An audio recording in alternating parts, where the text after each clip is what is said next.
I am Eric Frowerth from the Department of Education. Today we'll be holding a meeting for the Advisory Council for Career and Technical Education. Before we get started, I'll read through a checklist to ensure that the meeting that we are holding is in compliance with the right to know law.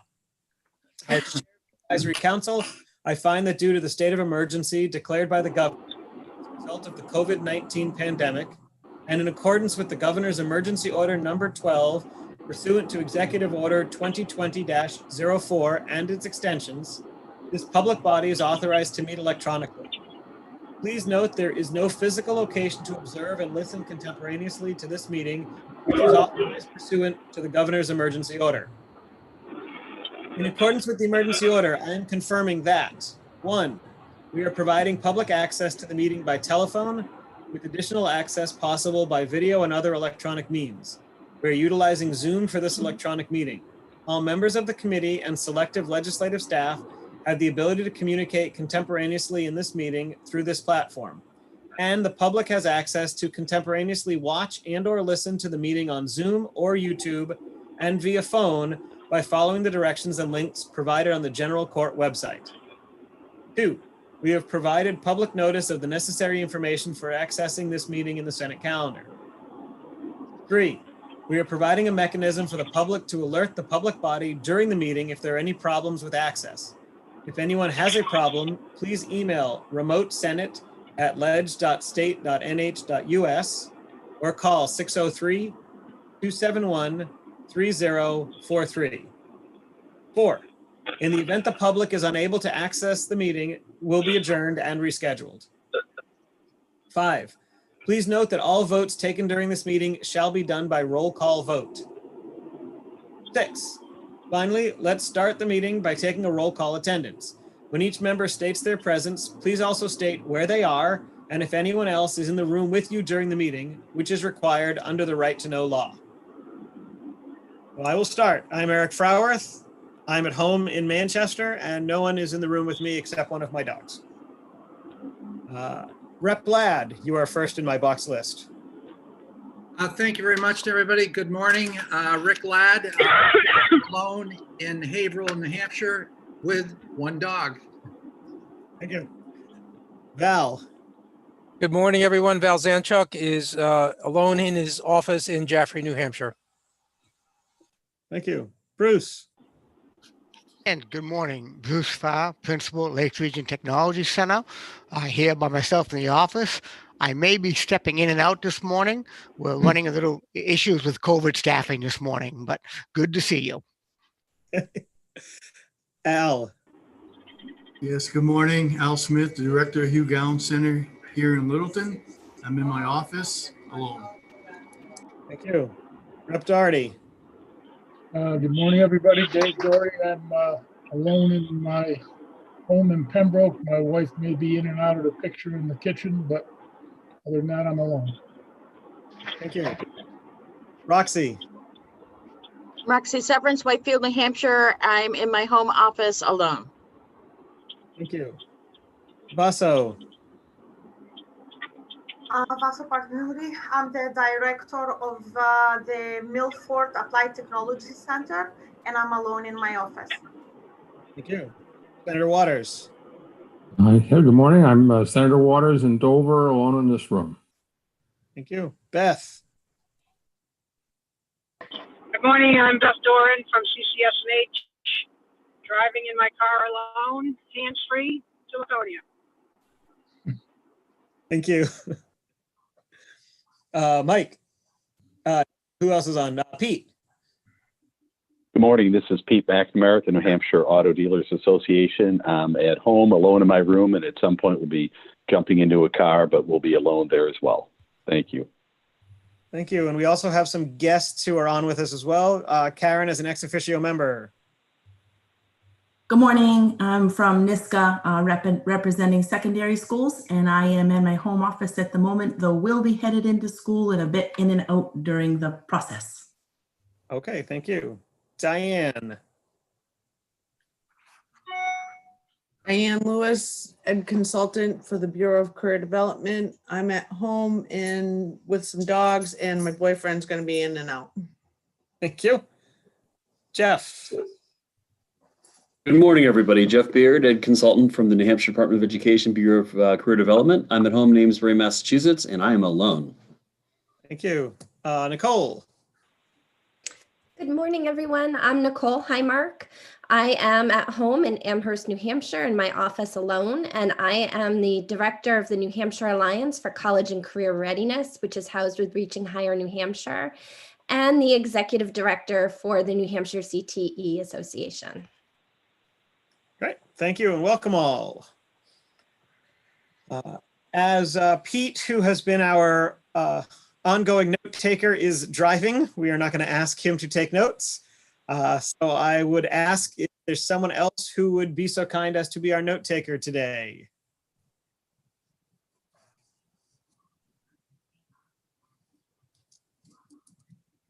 I can offer a pretty please. Oh, thank you, Roxy. Appreciate it. And Alan in the past has said that the video is available afterwards if there were any questions, if you missed something, to help out with the note taking. Yeah, I can. It's available on YouTube and I can send the link. Great, thank you. So, okay, the first piece is approval of the minutes. And before we approve them, are there any additions, edits, corrections? Roxy, you had one, I believe. Oh, you're on mute, Roxy. Mute. Is that bad? Okay. So Yeah. I noted that,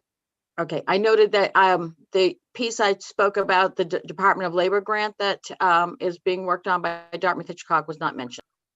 Thank you. So at the end, prior to adjournment, I will add Roxy Severance discussion of the H-1B rural healthcare grant opportunity as part of the minutes. Are there any other comments or adjustments to the minutes? Okay, could I get a motion to approve as amended?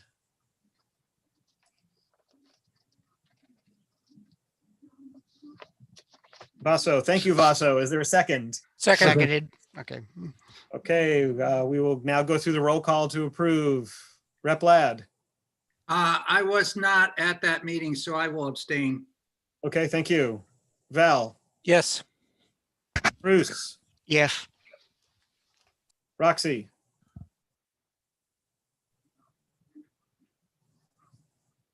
Oh, you're on mute again, Roxy.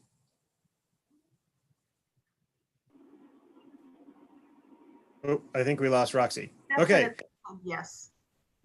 Vaso says yes. Thank you. Rep Darty. I also missed that meeting, so I'll abstain as well. Okay, thank you. Senator Waters. Yeah. Roxy, do we have you back? There she is. Yes, apparently when I'm typing, I can't use my space bar to unmute. So I will, yes, I say yes. Thank you. Beth. Yes. And Pete. Yes. Thank you so much. Minutes have been approved. Okay, next. Next, we will be turning it over to Nicole to talk about the SB 276 advisory that has been developed. And you should have screen sharing access, Nicole, if you would like to put something up for everyone.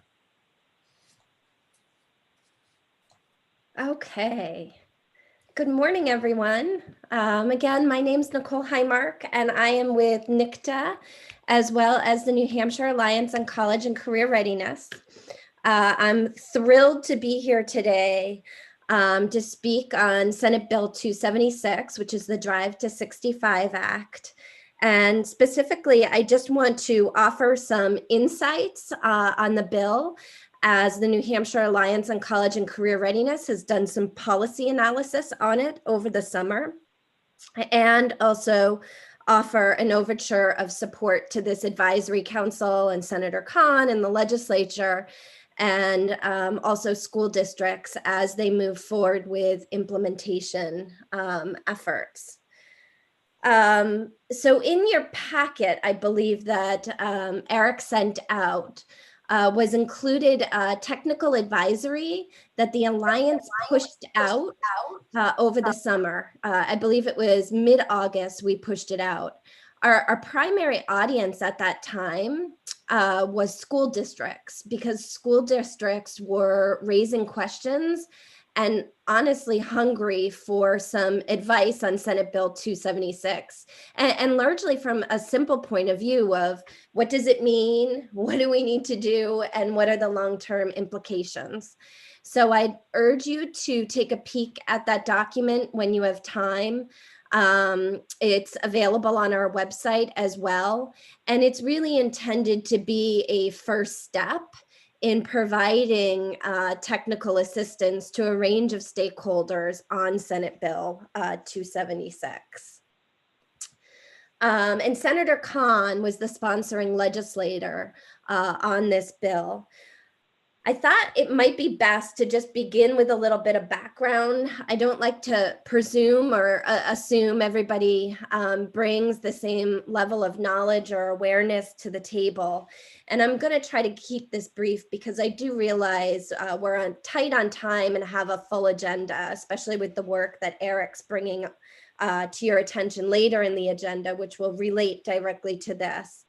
But Senate Bill 276 is specifically one of many strategies in the state of New Hampshire right now that is underway, that's positioning the state to achieve its goal of 65% of our population having some sort of post-secondary degree, credential of value, certificate of value by the year 2025.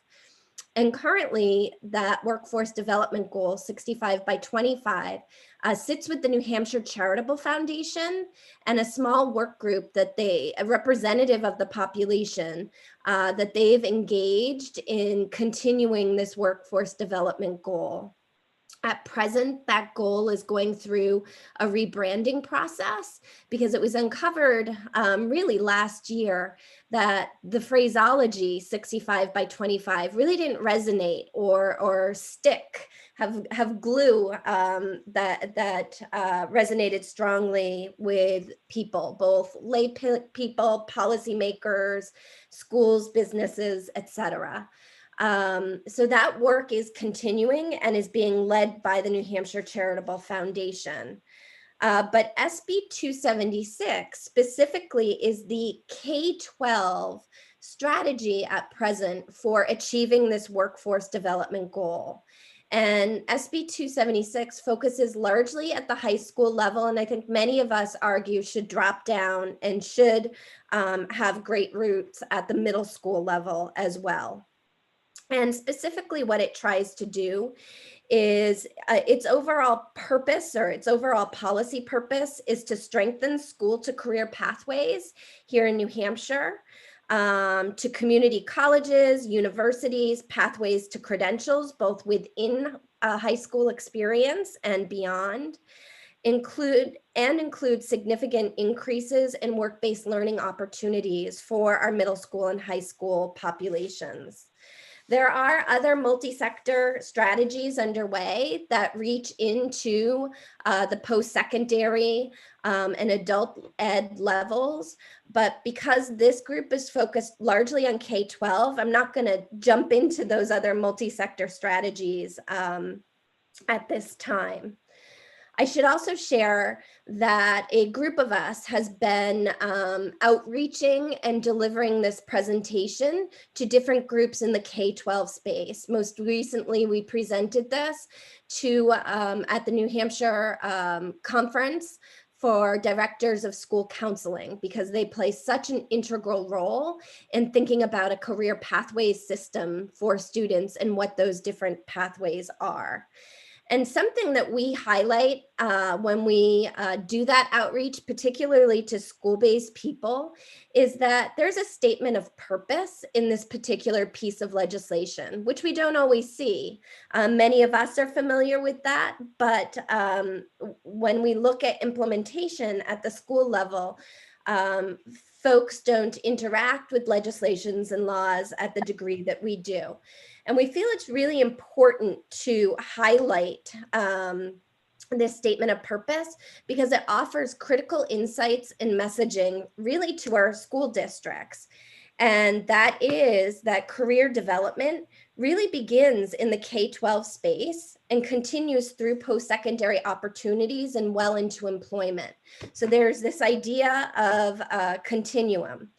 We also highlight, and this was a really important takeaway for our directors of school counseling, is that there is an embedded indirect message within this bill, and that is the notion that the conventional four-year college degree, yielding a bachelor's degree, is not necessary for all students to secure vital and important career outcomes in their lives and being contributing members of our state. So we find it's really important to underscore that statement of purpose and have folks really unpack what is the intended message there. So I mentioned, many of us have been working together to support this implementation because schools are hungry and schools honestly are looking for clarity. So at present, the three organizations that have really tried to take the lead and provide outreach to school districts is NICTA, our statewide association supporting career and technical education, ELON, which is the Extending Learning Opportunity Network here in New Hampshire, and then the New Hampshire Alliance for College and Career Readiness. And we all continue to work with Senator Khan as well on this bill and what implementation looks like. But really trying to dig into the meat of it. And I think, in this slide is where I would really tee up the importance for the advisory council, because I think there are several meaty discussions that both the bill requires the advisory council to have and that the advisory council will want to have. And really another exemplar moment in this legislation is the terminology that's been defined for school districts and our state education agency. And I know Senator Khan and his colleagues really took great care to dig into this. So you see in green on the screen is this idea of a career pathway system and a career readiness credential. And our interpretation has been those are the two most critical terms that have been defined in this bill. And it's important to underscore what a career pathway system is. And that is the idea that it connects and integrates both secondary and post-secondary learning opportunities. So really trying to drive this through line between middle school and high school experiences and how they continue and extend into post-secondary learning opportunities. It also focuses and honors both academic and career coursework and experiences. So there's really a balanced approach to recognizing to making students college and career ready. They need to have both those academic experiences, but very practical life experiences that focus on careers and their long-term passions.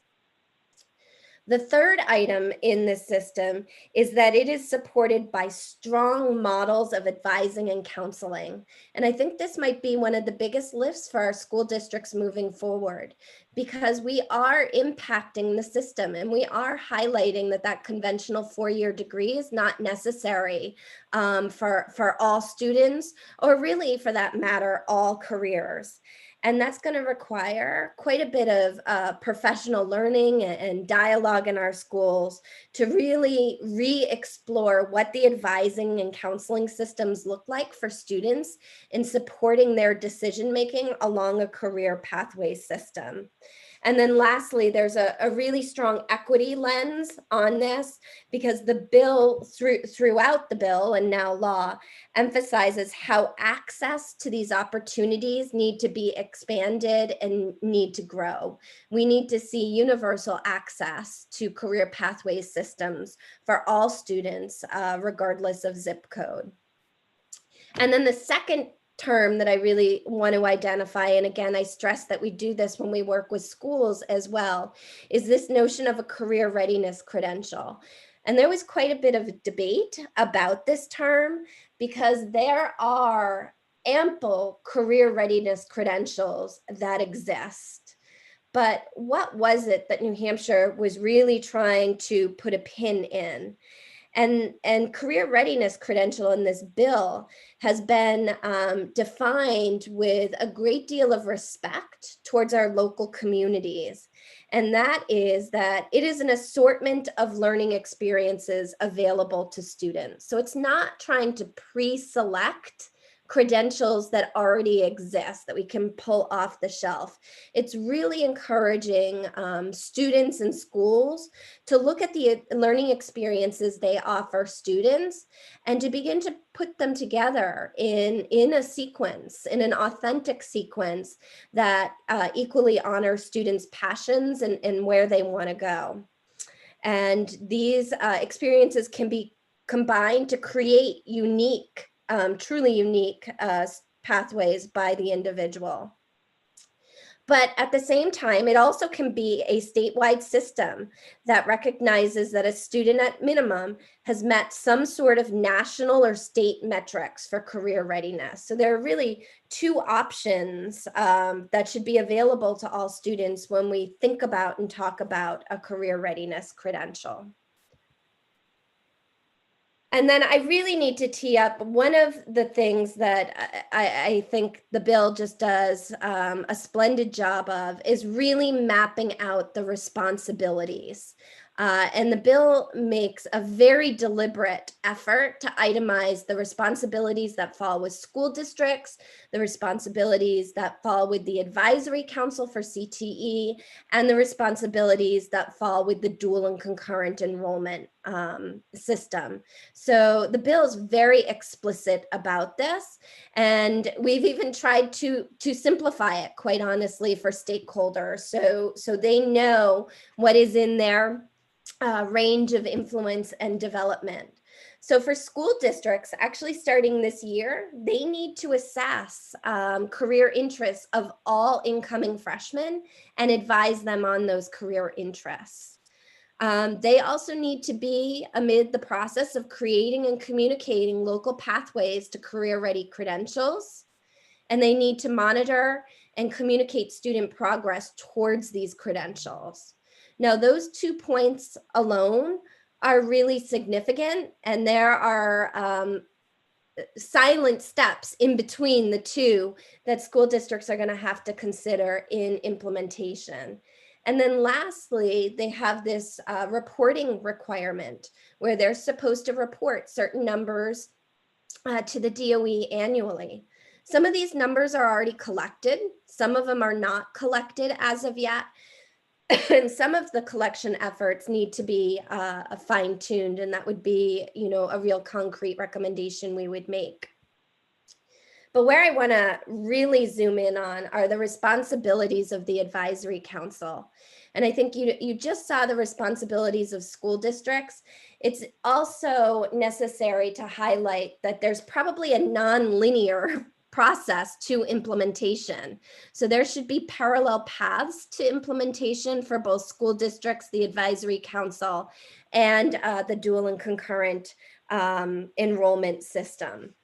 But you can see here that the Advisory Council has been tasked with some pretty significant responsibilities that should be underway. And I also think there are some recommendations that need to come out of this slide, because you see for the Advisory Council specifically, they're supposed to create a transcript structure for work-based learning credentials. Well, when we get to this section of the law, this is the first place in the law where we see a reference to a transcript structure for the work-based learning credential. So one of the questions that emerges, because that's not defined in the terminology, was the intended language, the career readiness credential. And I'm not sure the answer, but that's something the Advisory Council is really gonna want to unpack. Where do we need to be incredibly deliberate and clear with our language? And if it is a work-based learning credential, what precisely is a work-based learning credential? Because we have yet to define that. You're also tasked with creating criteria for this New Hampshire Career Readiness Certificate. Again, I would also highlight here that in the definition section, we do not define a career readiness certificate. It talks about a career readiness credential. So I don't know if there was, if it was intended to begin integrating this new language in this section of the bill, or if it's supposed to go back to the terminology that was specifically defined. And then the advisory council is actually the group charged with the annual reporting system that we saw referenced on the previous slide, where districts are to report in. So we're gonna, I think the advisory council is gonna wanna have really deep conversations about what is critical to collect from school districts, and is there a shared understanding of these things. We wanna make sure the data that we collect is incredibly valid and reliable, because I would imagine based on the data that comes into this system, there will be future policy recommendations down the road. And then the last two responsibilities have to do with funding. You know, what are the implications of this bill in terms of funding? What supports need to be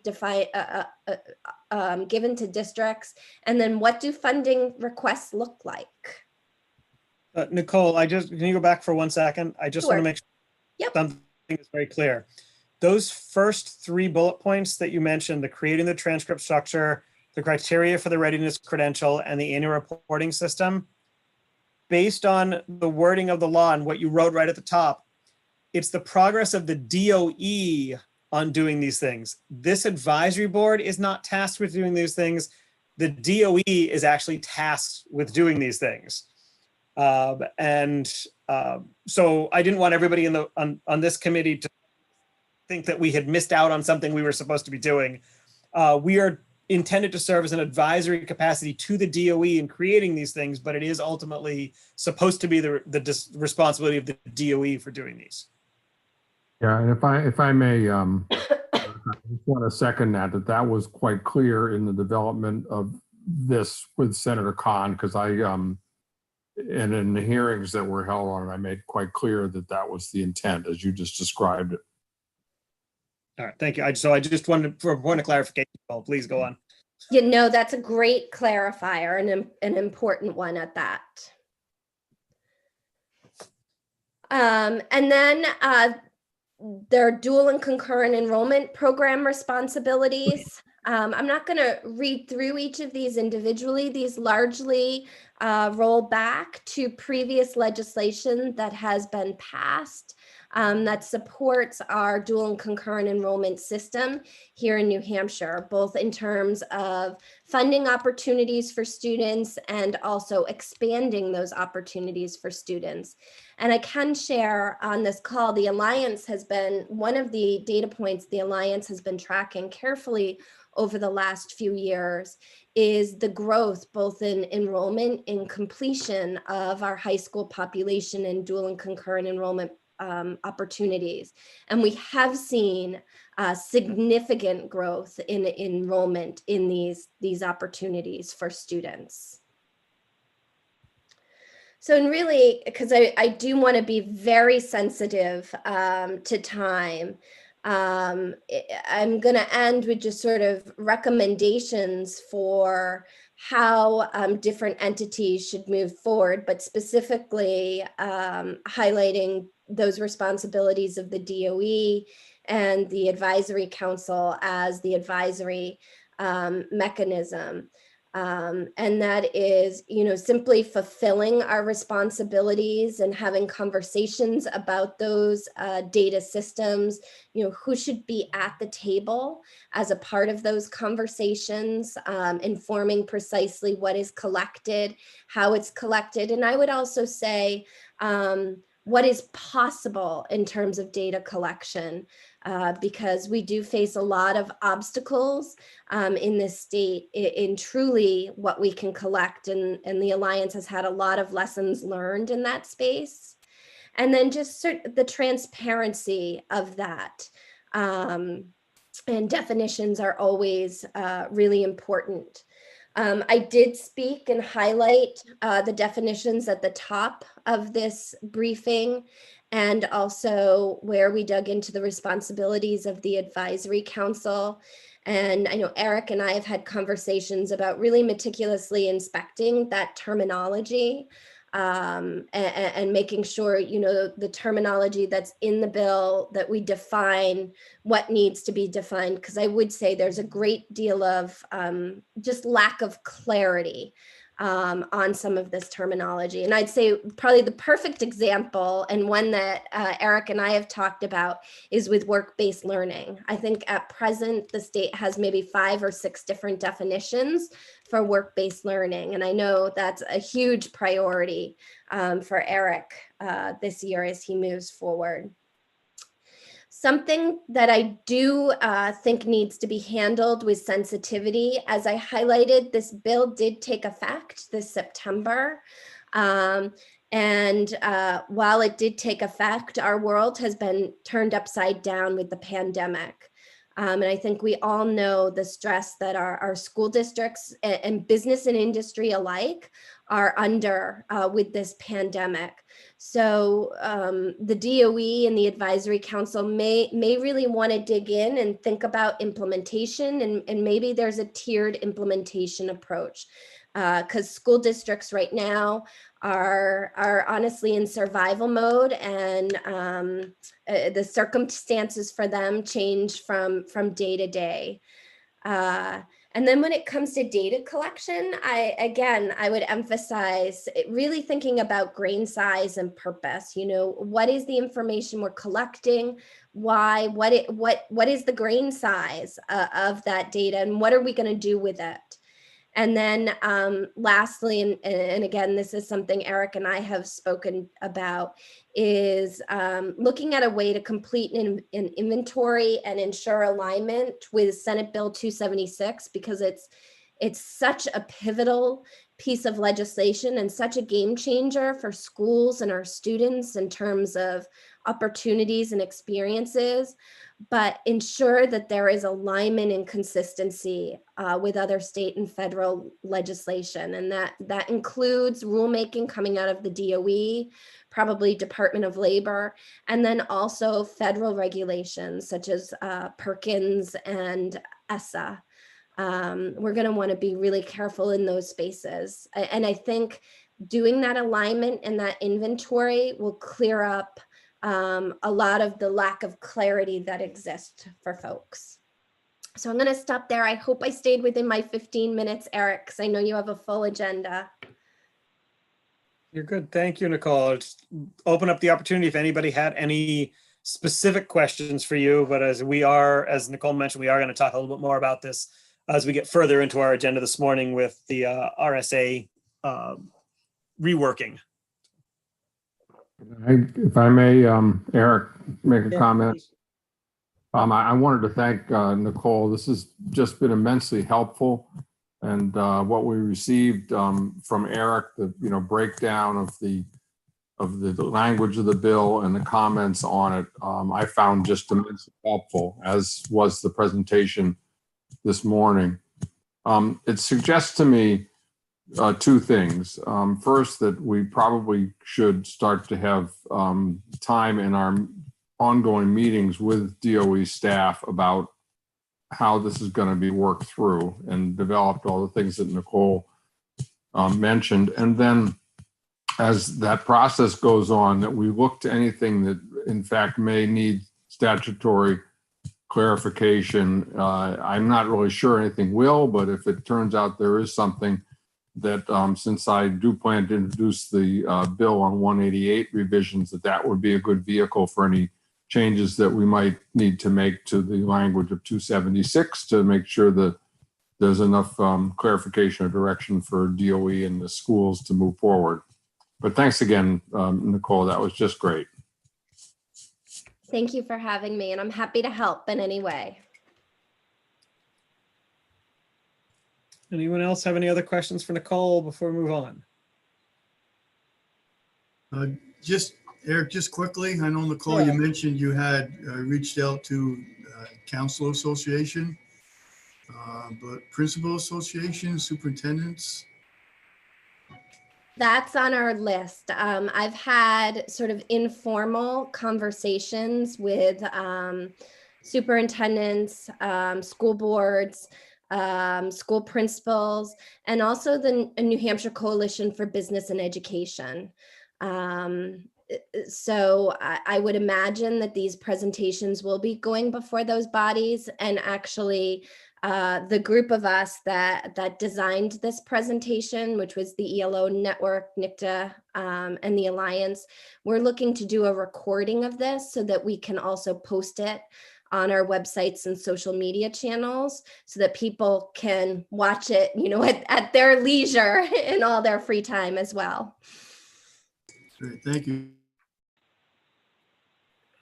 All right, great. Well, thank you very much. Oh, Just Val. one question. Yeah, I'm familiar, I think as most of you are, with the work that Fred Bermonti's group was doing with the school administrators on establishing goals for, you know, all graduates having some sort of certification by 2025.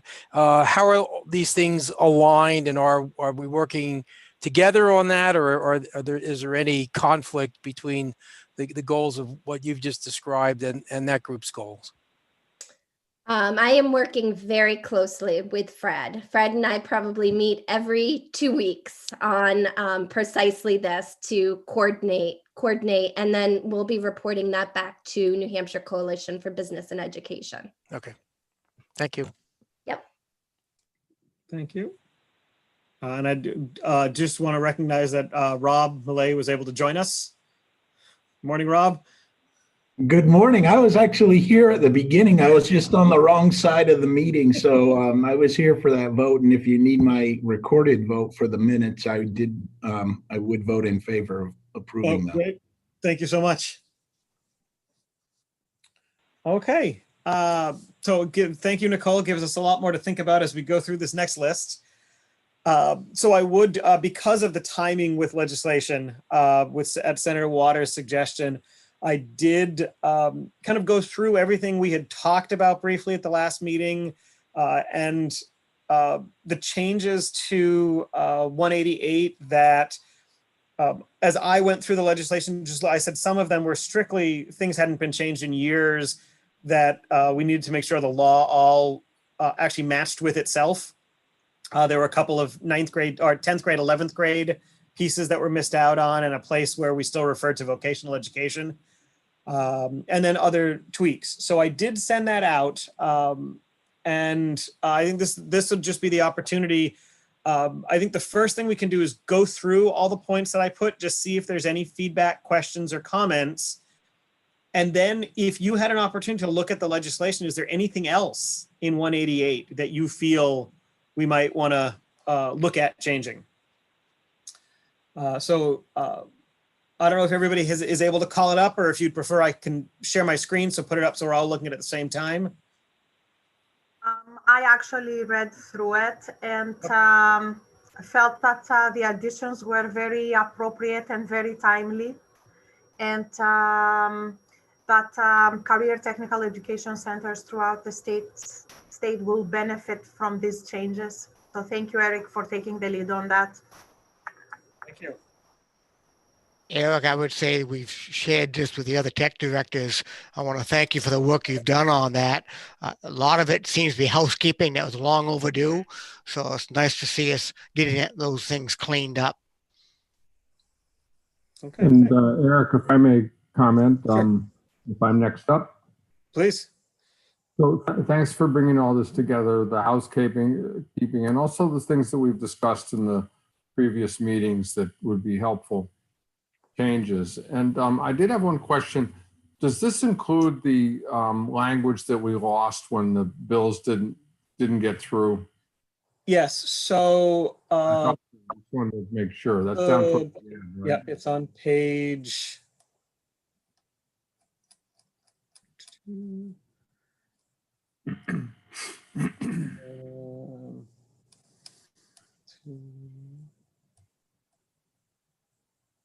Page 3, it's 188 E10B.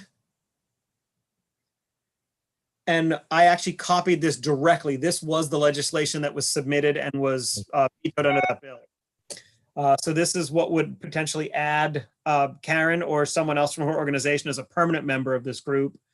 And then to Nicole's point, that last line is giving the Department of Education the permission to actually create the rules around the definition for the career ready credential. Great. Okay. Thank you. That's good. What my feeling on this is that I think I should go ahead and get it drafted up. Okay. And then we will have an opportunity to talk about it again. And also, I think it would be important, and perhaps Representative Ladd has some thoughts here too, that maybe Representative Ladd and you, Eric, and I could meet with the commissioner to go over this.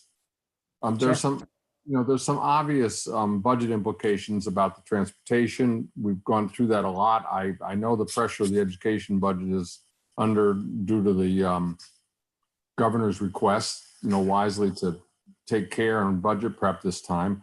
I think it's quite likely we're going to see more money to the schools in a new CARES Act, which will be done and will pass. But that it's hard. It just there's a lot of unknowns there. But nevertheless, that transportation issue has been a nut we've been trying to crack for a long time. And the other one is this language on New Hampshire students have a right to career and technical education. And Representative Ladd will remember that from what we originally had in our bill that established this commission several years ago and got taken out at that point. But I think it was Representative Ladd's language that originally had that in there. But, when you think about it, that could have some implications that with the school funding commission and so on. So I just think it'd be really useful to, when we have a draft form and a little time has passed, for us to get together with the commissioner and just see where we are. Because I don't have to sign off finally until January 15th. Okay. I got I can submit through the 10th and 15th of December, but anyways, that's just my thoughts on it. And again, I didn't know if Representative Ladd had any thoughts about how to proceed with it. And with that piece, actually, Senator, I wasn't sure if that was the right place to put in the line about the right to career and tech education, or if there was a broader definition of New Hampshire's education that line would belong into. No, I think it should be here. Okay. Eric, Val, yes. Representative Ladd will, I think, concur that we've had a rather robust discussion about the state's responsibility to fund CTE in our adequacy subcommittee on the School Funding Commission. And, we've been very strong proponents of the state stepping up to its responsibilities to fully fund this. And I'm just wondering, since you've given us a number that's somewhere close to $40 million to, fully fund transportation and tuition, much in the way that many other states do it. Is that something that gets put into this? I don't know the legislative protocol, but do we make, if there's a right to a CTE education, I think the state should be obligated to fund it. Right now, we're funding such a poorly small portion of it compared to our competitors out there among all the other states, that it seems like maybe this is the time to put in the push to do that. But I don't know if that's going to be concurrently added to our recommendations from the Adequacy Commission, or the School Funding Commission, or whether we should, sort of double team it and put it there and in this revised legislation for the CTE. Well, if I may, Mr. Chairman. Please. I think, Val, and thank you, Val, for your advocacy for, how many years? I mean, really, you keep coming back and you keep doing the work and you keep, voicing the good arguments, and it's just so appreciated. I think that the kind of way that things would work is that we would set policy here. It will produce, as best they can tell, a fiscal note, which, yeah, I'm not sure to hit those numbers. I think we had a much, the transportation number was what, Eric, about 3 or 4 million at this point? Yeah. But the larger issues about the funding for CTEs and so on. So I think that usually what happens is that a policy bill like this, the policy's set. But as always, the budget then will be set in HB1, and then the policy, and it may be that HB2 changes the language here. Which is what HB2 often does. It takes state statute, and if there's only a certain amount of money to spend, it goes back in and changes the statute that might have implied something else. So I guess that would be the process, is that I don't think we need to put numbers here. We put policy, and that will obviously have physical implications, but those are ones that will, that may affect the way whether the bill passes or not. That's for sure. But it also is something that can only really be done in tandem with what the budget bills do. So thank you. So for the rest of the group to understand where Val came up with that $40 million number, when we look at the funding for tuition for CTE, only tuition dollars are dollars that are attached to students from sending schools. So if a school, say like Milford, where 95% of the CTE students are Milford resident students, Milford is footing the bill for all the extra costs for CTE education for almost every single person, and only the small handful of students from other schools bring a little bit of money. So what we did is we extrapolated out, and we took the 10,000 students in CTE, multiplied it by the rough figure of what has been used for student reimbursement, and which is roughly between $3,000 and $4,000 per student, and that's where $39 million came from. And that would, my fear, and I think Senator Waters hit it, was if we change RSA 188 to say that state will reimburse schools 100% of tuition or 75% of tuition for all students in CTE, we will risk getting the entire bill vetoed, because somebody will do the math and discover that there isn't a $40 million pocket anywhere. But if through the Adequacy Commission, it can be set up that, like special education and ELL and some of the other things, CTE has a specific dollar amount attached to it, I think that it would be easier to come from that side, because it's a much more comprehensive way. But yes, $40 million is the number we're actually looking at. And I'm just curious where that might come from. So, I'm hopeful, but I'm curious.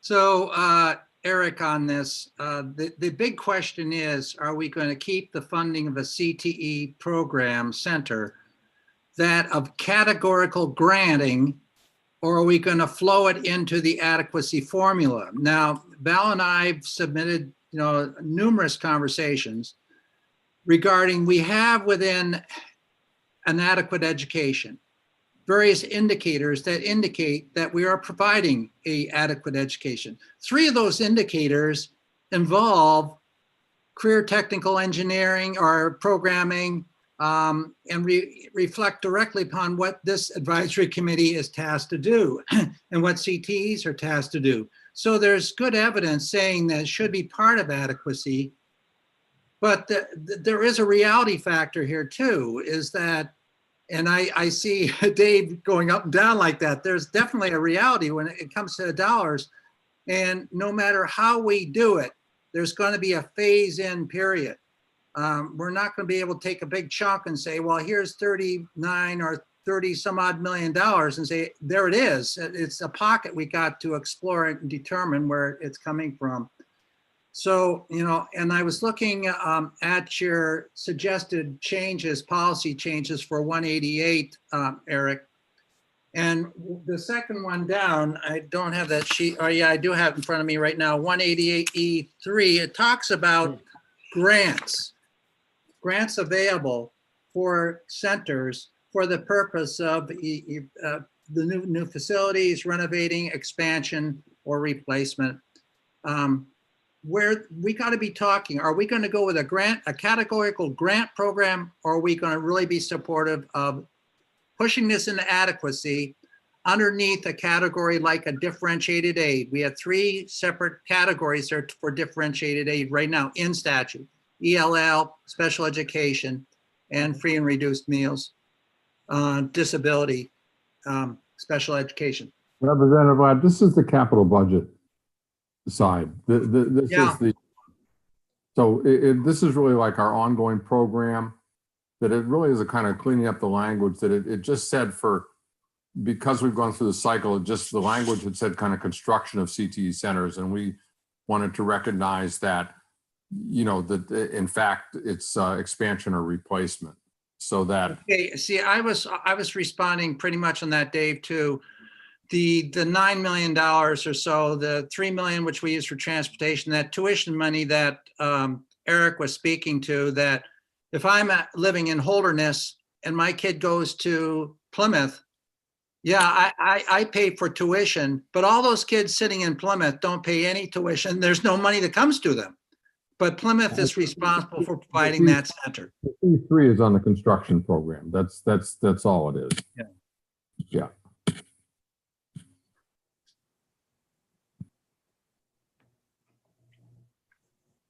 Oh, right, yes, so that is, they are 2 separate pots of money. The construction we submit through our capital requests each year as part of the biennium budget. The big question is that transportation and tuition piece of, does that continue to just be a block grant of 9 million, or does it come out under a calculation of adequacy? That's something that we can't really tackle until the adequacy group comes up with an answer of how they'd like to tackle it. Yeah, that's the question. We have time in the legislative process. So as I said, I think that I get this drafted up. We'll have meet with the commissioner to see where he is at. And then obviously, you know, as this bill moves to the legislature, it's going to be affected by what the Adequacy Commission has to say, or and so on. So though, you know, I'm quite sure this will end up different than it is now. And that may be the process. And the transportation piece, that's to sort of solve the 10 cent per mile per student problem, that a bus costs the same no matter how many kids are on it, but we're only reimbursing a school based on the number of kids on the bus. And that sort of makes it very difficult for sending schools to commit to providing transportation, which they were not legislatively required to do. And so that was the other fix that is in here that says the sending school district shall be responsible for providing transportation, paying for it, and then getting reimbursed. And it's something that really showed itself this fall during the COVID pandemic, where if a student sending district was on remote or hybrid, but the CTE center classes were open, the kid had absolutely no way to get to the CTE center, because the school districts were saying, well, we don't have any responsibility to provide the kid transportation. We just ask for reimbursement if we provide the transportation. So hopefully this is a fix. But what it does is it will front load all the transportation money, meaning there will be less money to reimburse for tuition if we keep with the $9 million pool. So school districts will end up getting a secondary bill, because that money won't be the full amount to cover the 75%. So we're just sort of borrowing from Peter to pay Paul. Eric, as I indicated to you, I have to go to another meeting now, but I'll follow up with you on this. Thank you. Thank you, Senator. So, all right. If there were no other questions about any of the other pieces that I had submitted out, were there any that we missed? Did anybody, you know, and I know reading RSA 180 is a lovely time-consuming thing to do, but if anybody found anything else that that was missed, you know, because some of these things weren't even really ours. The membership for some of the advisory councils, like PTAC and some of the others, somehow had only had NHTI sitting on those committees.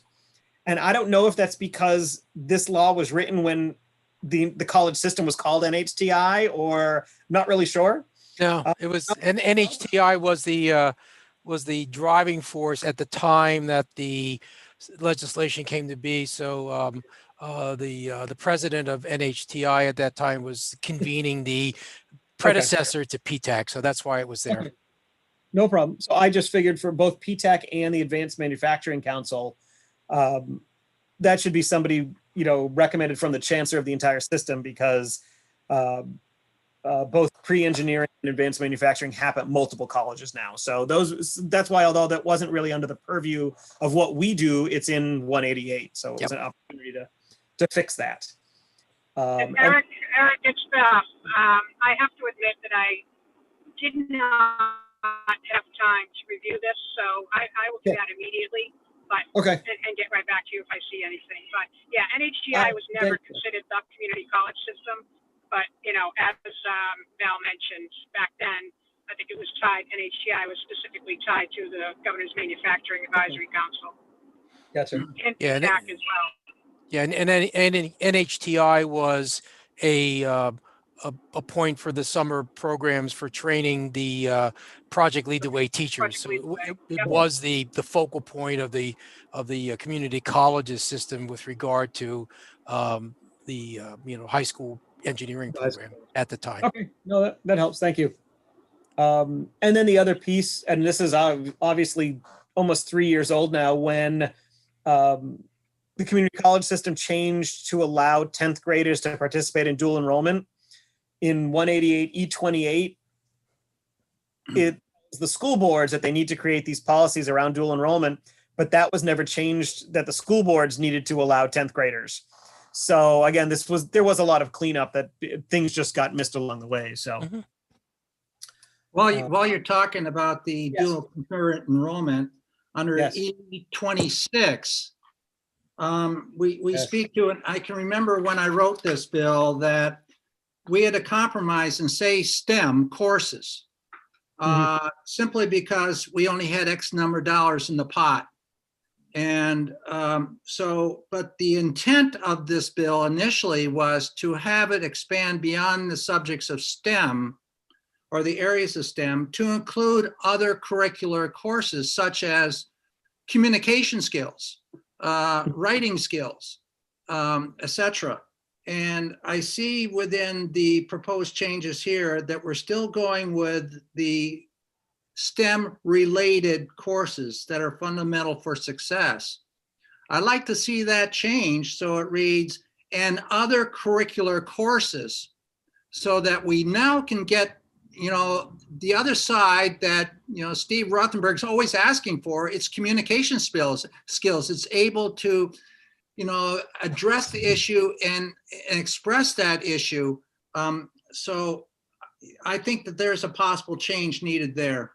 And we did talk about that last month, and Beth brought up the good point that again is a budget constraint piece, that if we open the door to any prerequisite course in the degree or anything along those lines, it will exponentially grow the number of courses that are allowed. And there is a scholarship piece here, correct me if I'm wrong, Beth, that the money isn't there right now to fill that whole need. Is that correct? That is correct. We did an analysis of what it would cost to offer basically all running stock courses, and the annual cost would be about $2 million. Yeah, we understand that. And when we initially did this, the reason why we had X number of dollars, yes, but we also were trying to get the university system involved with this as well, but they would not do it for the $200 or the $150 per credit or course. And so we had to reduce down to STEM courses or build it that way.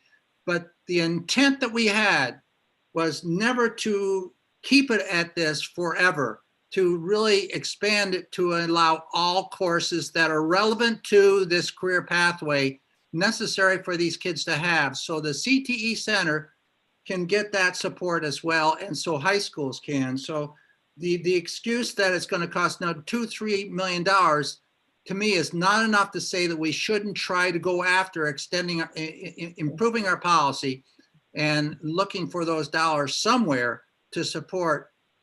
This pays back many times over in terms of costs of kids later at college. So there's many dividends we got to look at. So we would absolutely support that, but it's important to note too that this year and last year, actually, last year with the STEM scholarship, I don't remember the exact dollar figure, but we are already over from last year's funding. I think we surpassed the allotted amount by, I think it was at least a couple $100,000. I think it was 1.2 million total for FY20. And we were told we could borrow from this current fiscal year's allotment, which we are doing. So because the governor's office has stated that they do not want to deny any students that are interested in taking these STEM courses. So the money will somehow be found, but it's just important to note that we are already well beyond what the allocation is. Well, that's a good point. That's good.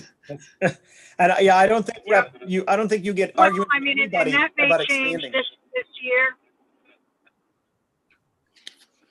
It may change this year because of the pandemic, seeing less students signing up, or not even necessarily less students, but less courses being offered, just because some high school teachers are unsure if they can actually assist students with meeting the competencies of these college level courses. So, as always, and as with the case with anything, the pandemic has definitely impacted Running Start.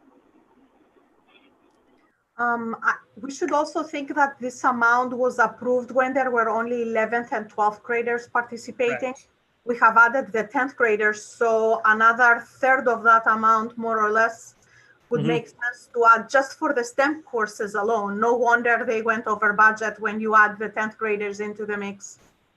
That's absolutely true, Good point, Lasso. Lasso. However, these are not, it hasn't increased the numbers. The sophomores have not increased the numbers exponentially. There's probably only been, I don't know, a couple hundred, 200-300 or so students. Okay.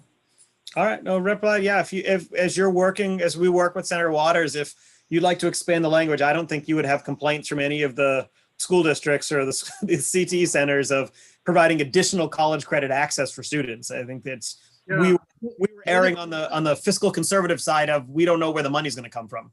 Well, So- that's true. It's just like transportation. The transportation dollars are short for a high school and elementary school and a grades, at middle school. Right. We're not funding that properly either, at the tune of $315 per kid. That doesn't go very far for the entire year.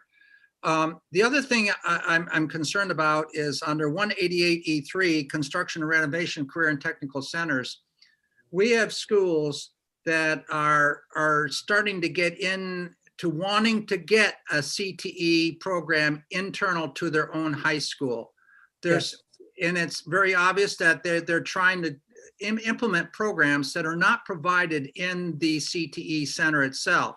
So they're saying there's a hole here, we can provide it. And I'm speaking to Woodsville High School that's trying to do this.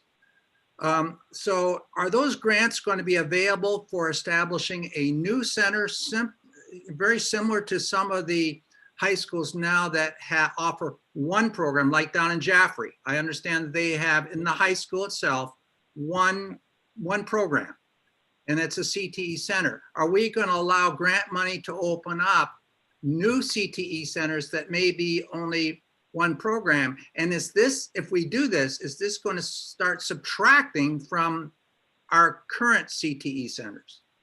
So you are starting to crack open this large can of worms that this committee has talked about and has been hesitant to dip too far into. Twofold. One is CTE classes running at comprehensive high schools and where they fit into the grand scheme of things. Because the commissioner's office can deem, like Jaffrey, can just deem a program at a comprehensive high school as a regional program.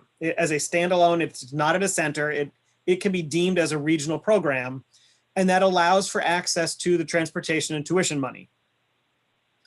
But what we started talking about last week, and probably we'll talk further on January and February, is once the current renovation cycle of is up in, I think it's 6 years when Vaso and that collection of schools are done, what will we be doing to fund renovation moving forward? And the discussion around, do we continue in the same pathway of every couple of years, 2 or 3 schools get full renovation?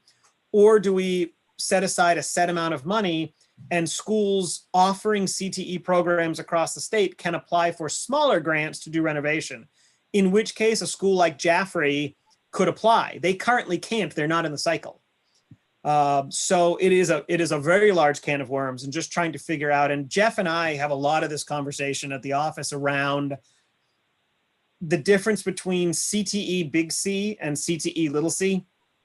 CTE big C we refer to as the Perkins eligible schools, as opposed to CTE little c, which is schools that we have all over the state right now running career tech programs like welding and graphic design and theater and TV production that we don't know anything about. But they're running it. The school district is footing the entire bill, but only the students at that school are eligible to participate in it. They don't take from any other districts. And right now, the state definition for CTE is the same as the federal Perkins definition. Massachusetts, as a great example, has 2 different definitions. They have Chapter 74, and then they have Perkins. And Chapter 74 is funded by the state, and a school can then choose to upgrade themselves and apply for Perkins if they want to. And that, I think, is if the adequacy money makes itself available for CTE students, that's where this definition is going to come into big play, is what does that mean? And because that money follows the kid. So if they stay at their home school, but a CTE program is offered there, that extra adequacy money goes to that home school. And that's sort of, you really hit it. That's the big question is, how do these things get funded? Because they to get the Perkins funds, they have to be the recognized regional center or part of a coalition and get some money that way. Like Jaffrey gets its money from Conval. If there's any money needed for that program at Jaffrey, it comes out of the Conval Perkins allotment because they're a satellite. So yeah, you ask a great question, and I don't know if we have an answer, but we need to start talking about the answer. My experience working in Exeter and sending schools that had started their own unofficial CTE programs is that they weaken the CTE centers. There's no question about it. I taught pre-engineering for 11 years and I never had students from 2 of the sending schools, and it impacted numbers in the programs. I would hate to see CTE programs that are fully equipped with professional teachers that are qualified shut down because the math teacher is teaching the engineering robotics program suddenly in any high school. I think it weakens CTE to expand in this way, but that's just my opinion. I would jump in, and I agree, it's a tough nut to crack. I think it really takes a lot of discussion on unintended consequences either way we go on that, quite frankly, because there are some programs that don't need extensive cost equipment to operate, and it may make sense to put them out in the outlying schools with a very robust curriculum and expectations. On the other hand, as Val says, because it's a numbers game, if you will, in terms of running programs and having sufficient kids, as well as perhaps advanced manufacturing, for example, with tremendous machine costs, it does not make sense to necessarily dilute the pot financially. So I'm looking forward to a great deal of discussion on it, and I can see the difficulty with it, quite frankly. It's going to be very robust to have to ferret out the unintended consequences, no matter which way we go. Yeah, and I think Rep. Ladd made a point of, you're talking about a school that's looking to open a program that is not being offered at the CTE Center. So the idea is not to be competitive with the CTE Center, but to supplement what's being offered in the region. And that's where the application process really is going to need to come into play. That's correct, Eric. For example, Woodsville High School has on staff, individuals certified in cybersecurity business-oriented classes. And they want to start a cybersecurity program at Woodsville High School as part of the career technical education training or pathway. They're just lacking now the funding source, and whether they can become a satellite from Riverbend or if they can do it on their lonesome. See, we're not a wealthy town that can come up with additional dollars to do this. So it's really not going to be impacting so much, I think, down in the Exeter, Salem, Bedford area. It's going to be for these smaller high schools throughout the rural areas of the state that have huge transportation costs just to get to the CTE center, but also then have the ability, now that they're shrinking populations, they have space in their schools to really do something like this, but they don't have the financial resources. And yours isn't interesting because your CTE, your regional CTE center is actually in Vermont. So it's that adds another layer to the conversation. But yes, theoretically, if they want to open a cybersecurity program, they could apply to the commissioner to have that program recognized as a regional CTE program, standalone CTE program at the school, which would open the door for students from other towns around it and potentially even from Vermont to attend that program to help fill the seats. And they would receive tuition and transportation allotment. We would involve my counterpart in Vermont in part of that conversation again, because they would want to make sure it doesn't impose on a program they're offering, but again, allow their students to come into New Hampshire to take it. So that adds another wrinkle because it's interstate. Yeah, there are scheduling problems. You know, they have 2 hours, 1.5, all these different issues are there, but we are trying. And yes, we're involving Riverbend, we're involving Brian over there. So yeah, and we've they have my counterpart is new in Vermont, and they are really open to these broader conversations around our students going back and forth. Because I know even Fall Mountain would like to bring more Vermont students over because they're the only one in that region that offers the large animal programs. And so the Vermont students would like to come over to that program, and they're having a tuition transportation problem in the other direction. So we're not alone in this problem. Vermont has a similar challenge. Their bus drivers don't qualify as commercial bus drivers in New Hampshire. So their bus drivers can't cross over into New Hampshire with the kids. I know that. So that's another interesting problem. We talked about the two buses meeting on the bridge and the kids swapping buses and buses going back the other way again. So, right, Bruce is shaking his head. You thought you had a problem. They can't even get the kids across the state line. So okay. Well, we did sort of beat that. We have a collaborative group where the buses are registered in one state, and we've sort of circumvented that to some degree for the high school. Yeah, we heard about it. And I said, well, that's just an interesting problem. So, okay, well, this is great. So I appreciate some of the feedback, and then myself and the legislators will get together and draft, get something formal to draft out. So hopefully even prior to next month, same thing, we can have the draft legislation back to this group to review to make sure we didn't miss anything. Quick comment? We can get this through. Yes, Vaso. On 188E5, in the proposed, it says consistent quality shall be equally available. I understand that the equal goes with quality, but we talk about equity a lot. And I was wondering whether we could add equity in there too, equally and equitably available. Does that make sense?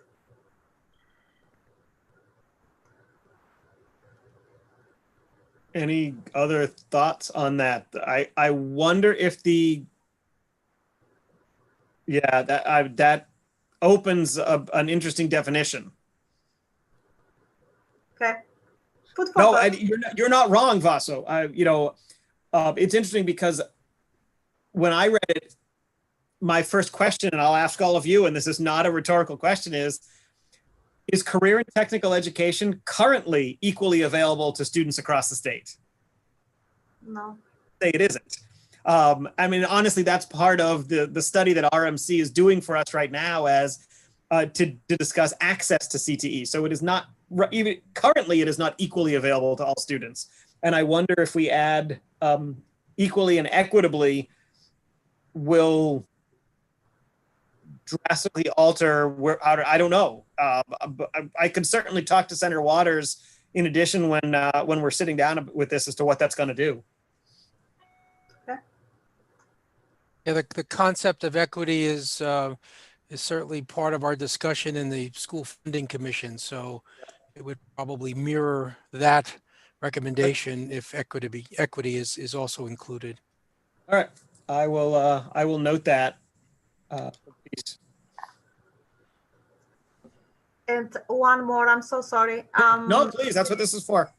In the transportation one, the very last words says, and shall then reimburse from state funds. But I think we reimburse per semester if the courses are semester-based and per year if the courses are year-based. I'm not sure how we do it on Kate. So it might be worth saying based on the duration of the class or twice per year or something. That's based in that's in the rules. Okay. So the ed rules talk about how the actual reimbursement happens. So this is what we want to do in this law is change it so one, it's full reimbursement and not the 10 cent per mile craziness, but also that schools are required to provide the transportation and pay for it and then get reimbursed. So that because right now it just says sending schools are responsible for paying and then shall be reimbursed from state funds. So we just wanted to tweak it to make sure that they were aware that it comes up first. But the ed rules around it will all change because of how you all do the AV1 forms.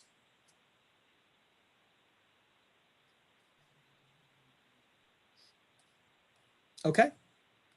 Seeing no other comments, I will make that one change. Let Senator Waters know about that one change of equitability. And we'll move on. And hopefully this will become a standalone bill and not encumbered into some other bill like it happened last year, so it can stand on its own and get discussed and debated. So I cross my fingers. There will be a bill introduced in the House as well. Yes. It's always wise to have two bills going, you don't know what happens along the path, and our bills have to be in by 3 o'clock on November 20th. So we're already in the filing period. So it'd be nice if you could come up with any other changes that you need there in that area, this area, Eric, of 188. Let me know. Okay, I will let you know if something else floats. But I think for now, I believe this is a huge lift for this group to have pulled this off, and we can get this through this year. I said, but as long as it doesn't get sucked into an omnibus spending bill, we should be okay this year of having this be discussed on its merits. Because I will say, my understanding is the two small one that was put through last year didn't have any issues from the legislature. Nobody was concerned about it. It just unfortunately got attached to a spending bill that the government was not happy with. And it was because of the COVID timeframe, everything got sucked together. So hopefully we can stand on our own through education. Okay, we actually are pretty close to on time, which is great for us. Let's go around and find out what's going on with some of the schools. And I know, Beth, if you needed to jump off soon, did you want to go first? Yes, that would be great, Eric. Thank you. I just wanted to give a quick update that the youth apprenticeship grant is going along spectacularly. We have reached the new grant staff has reached out to all of the high schools that have indicated an initial interest in participating in the grant back in July and August. And currently we have about, it's either 24 or 26 high schools that are 100% interested in joining the initiative. So we're in the process of sending out MOUs to all of those schools, just outlining, what's expected of us and what's expected of them. And I would say at least 20 of those are CTE centers, and just a small handful, less than a half dozen, that are traditional high schools. So our next steps are to start reaching out to businesses. First, we needed to understand which high schools would be interested so that we could further identify businesses. So we're working with the high schools, with some of the businesses that they already have on board for different work-based learning activities, and then we'll also be doing additional outreach. We already have a couple of businesses that are interested in being on board, and the next few months and into January, we'll really place heavy emphasis on getting some businesses on board. So we're very, very excited about how things are progressing, and stay tuned. Great, thank you. And there will be a youth apprenticeship event. We do have National Apprenticeship Week going on this week. I'm actually here right now at Lakes Region with Jessica Dade. We're doing an official signing of the automotive standards, which the NHADA has become the sponsor for.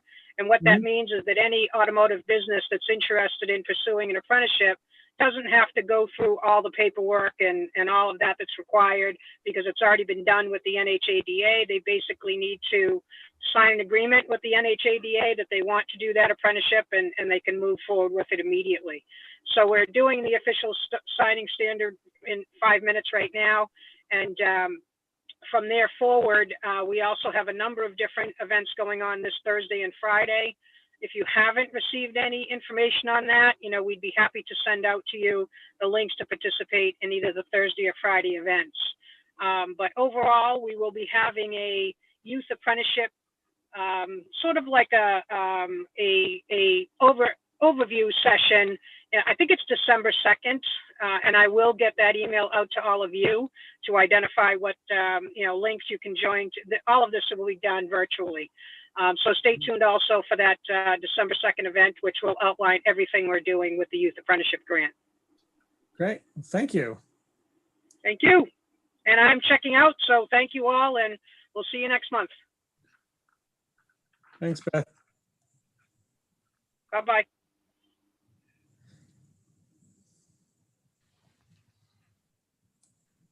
All right, so Vaso, do you want to go? What's going on down in Milford?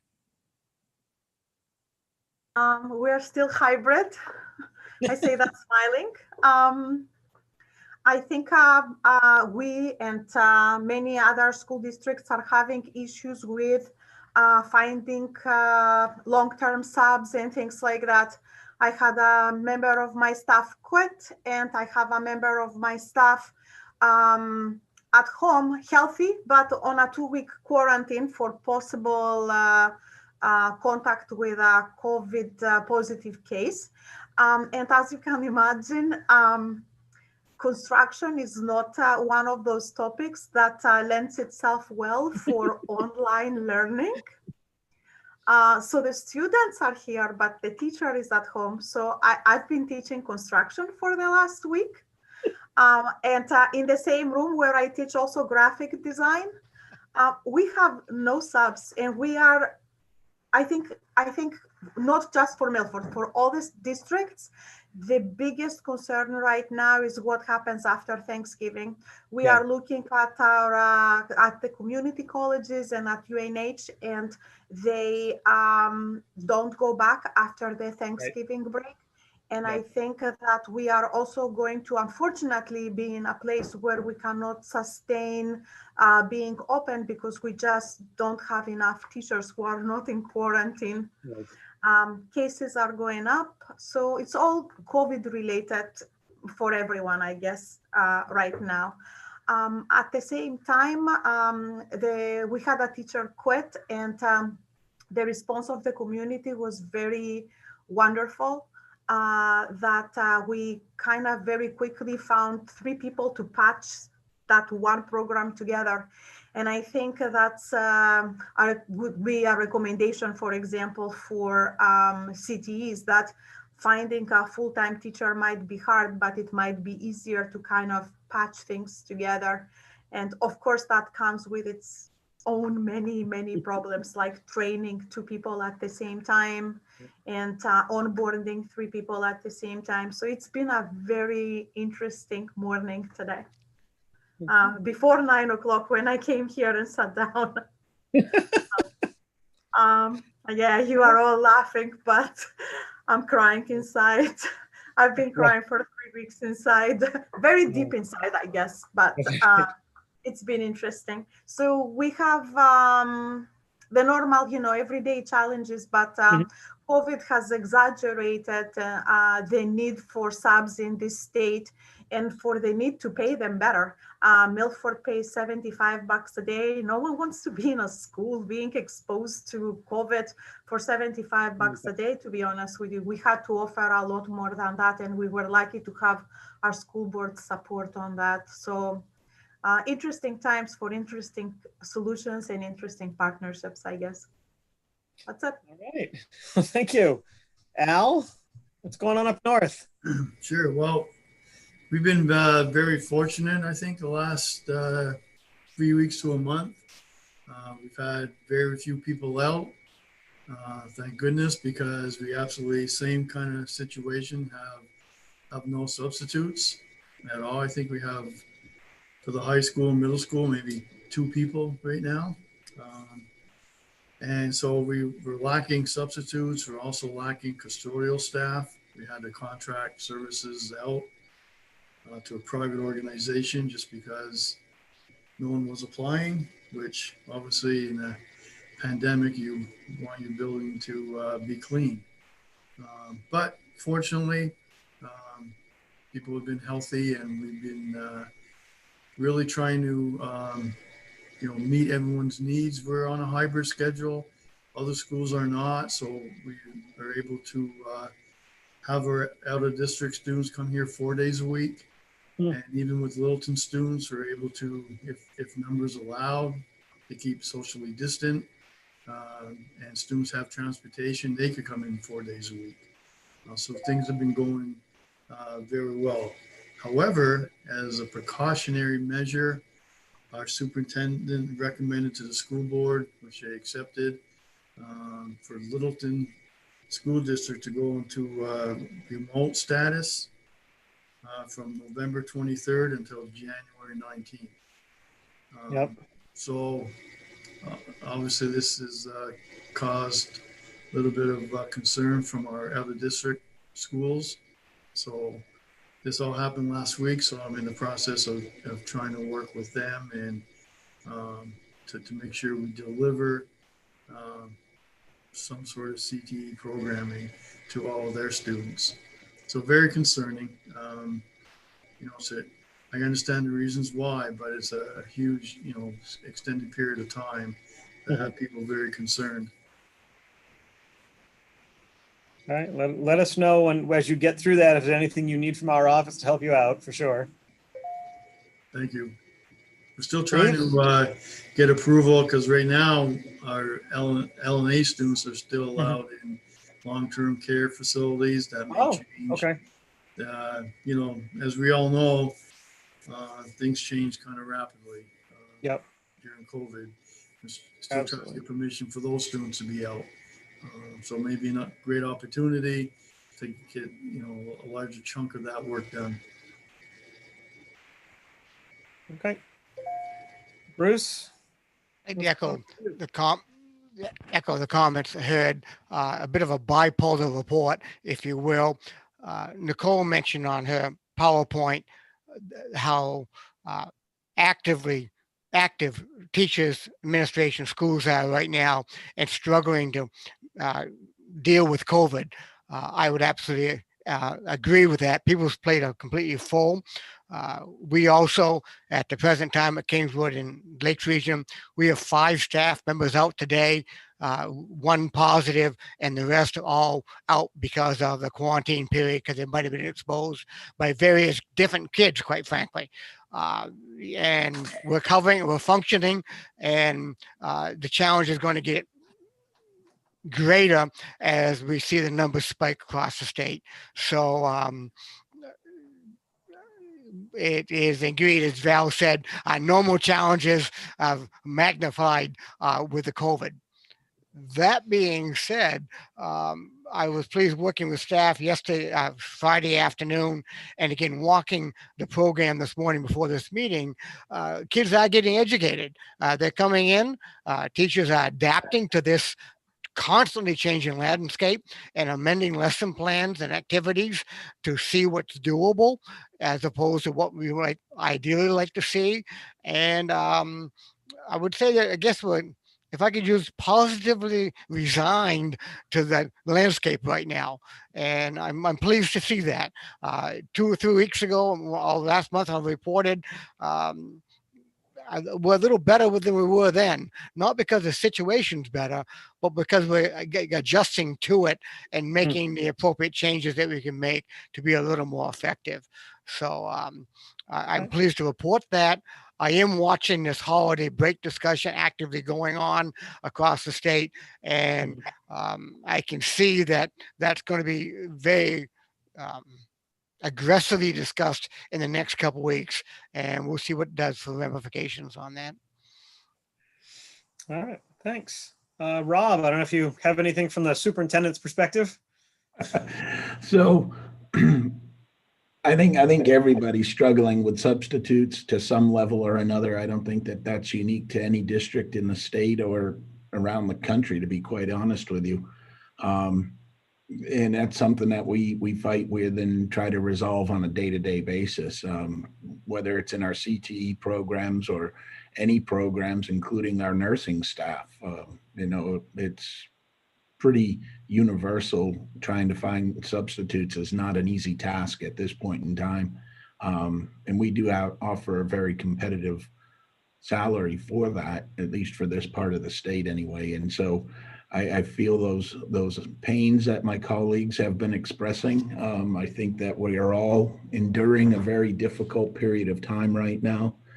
The conversation about closing down and going remote after Thanksgiving is not foreign to our schools and our districts out this way.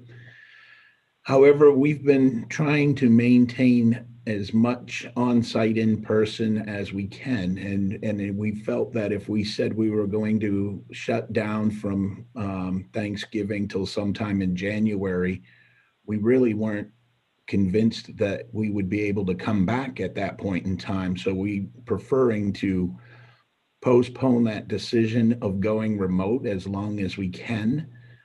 Because we don't know when the end would be. Just like it was in the spring, we went in thinking it was going to be a couple weeks, and it ended up for the remainder of the school year. So we're not in a rush to make that decision, although we do recognize that there are districts that are doing that. We also recognize that there are college structures that are doing that. Keene State College will be doing that. It's certainly not our intent. Our intent is to maintain as much on-site ability as we can for as long as we can. But we have to be mindful and responsive to what the community transmission looks like and the impact in our school buildings. Dr. Chen was very vocal last week, Wednesday, about schools being able to remain open even if you're county or your community is in a red zone, so to speak. He was very clear that if you've got good safety measures in place, you should be able to maintain whatever structure you're currently using right now. And being that he is the state's epidemiologist, I don't think I'm in a position to second guess him. So we'll keep following it. In Cheshire County, if you will, last week, a week ago today, we were in the green. Now we're on the cusp of being in that red category, that substantial transmission category, primarily because of the results of over the weekend. We're right there where other counties are in the state, and we recognize that this is probably not the end.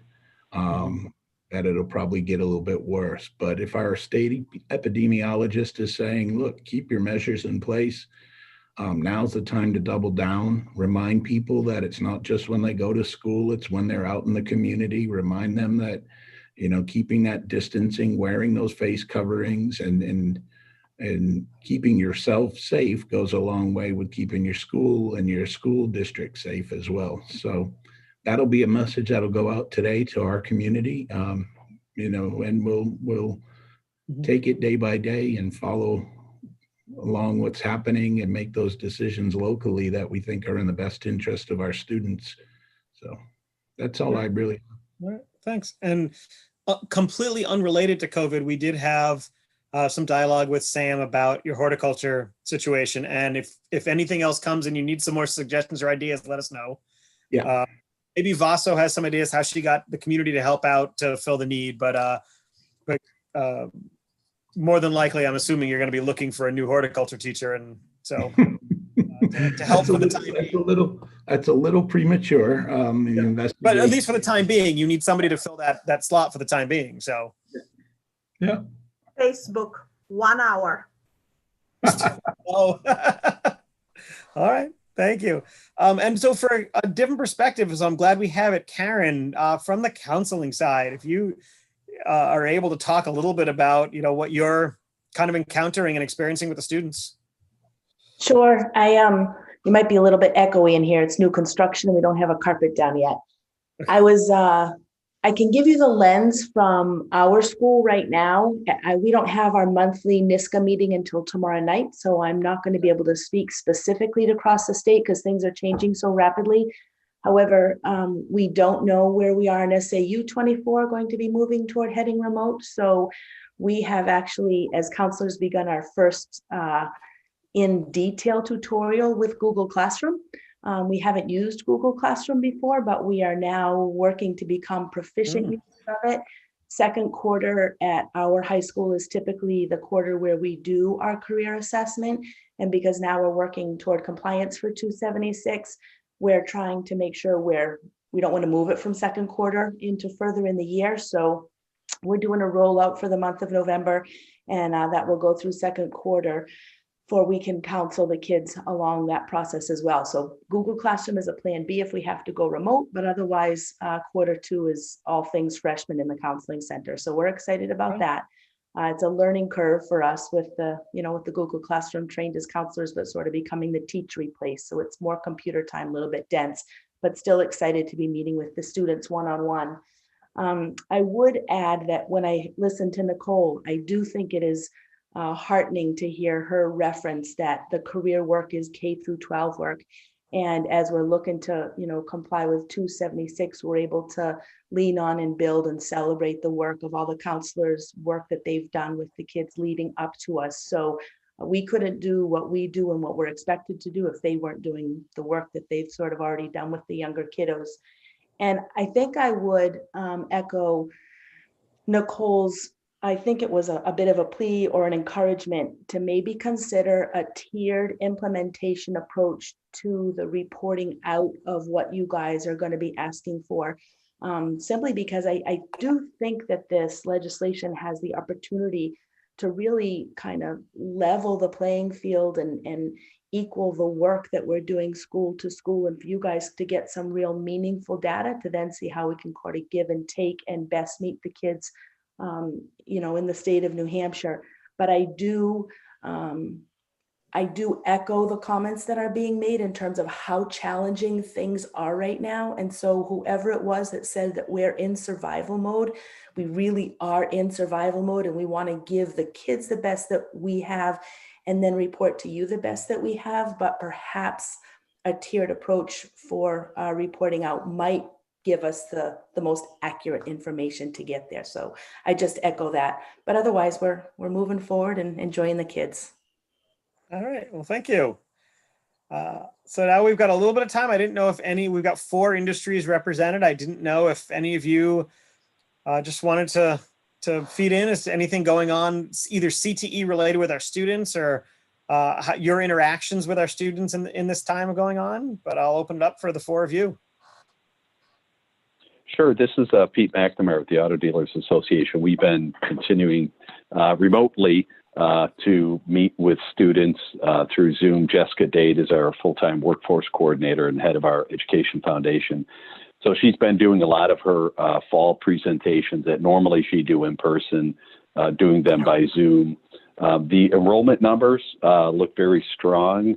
And I think that's due in no small part to the good efforts by the CTE directors and instructors for the automotive program, but also the the constant push that we've been doing within the association.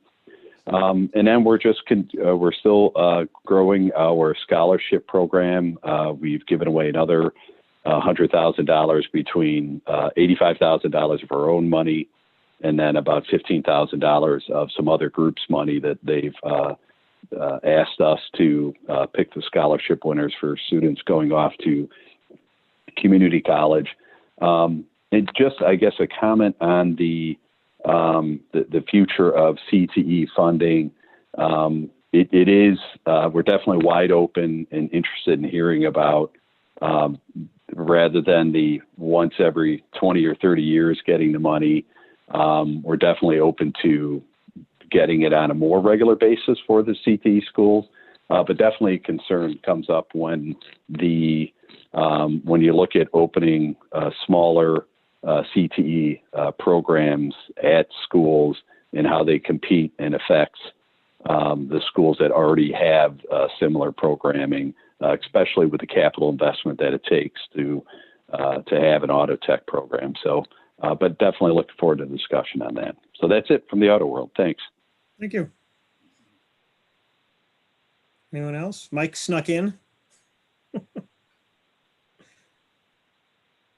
No? Anything new, Roxy, with the healthcare grant? Oh, you're on mute.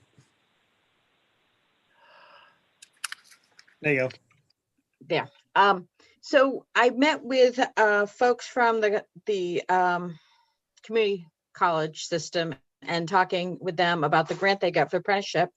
And they're going to be working with Al and I to try to talk about getting an LPN program in the high school. So that's very exciting. So we're just starting the initial discussions, but I think we're going to see a lot of good movement in that area. Wonderful. And I do know the rural grant process is still moving forward. Dartmouth Hitchcock is taking the ball as the lead agency. And I know I've been back and forth a few emails back and forth of how CTE, because it is for people who have already completed high school, the question is, how do we participate? Mm-hmm. And one of the potential ways is, as we've talked about here, the CTE After Dark, and utilizing the health science labs in the CTE center, even afternoons and evenings, where it has the potential to be a mix of students. And primarily through the grant, it would be adult students going back to school, but it opens the door for high school students to be able to participate after normal high school hours. So we can dovetail off of this grant, which would be funding a lot of it. And they are tweaking the budget to potentially put in an opportunity for a mobile health science lab, where they could buy an RV, outfit it as a mobile lab, and drive it through the rural areas.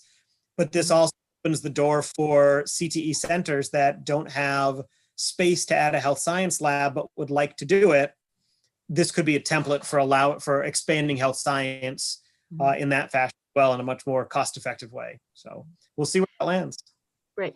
And regarding the New Hampshire Needs Caregivers program that's trying to recruit, train 700 LNAs, trying to come up with a way to work with CTEs and how we can do that together. So if anyone wants to get with me offline, Al and I are going to be meeting soon and talking about that. They're so, like everyone else, very short staffed, and trying to figure out how we do it with the nursing homes, trying to keep people out of, unless they're staffed. So we got to get creative about how we can get some of these students hired to even work part-time, and then they can get the training they need to go on with their career.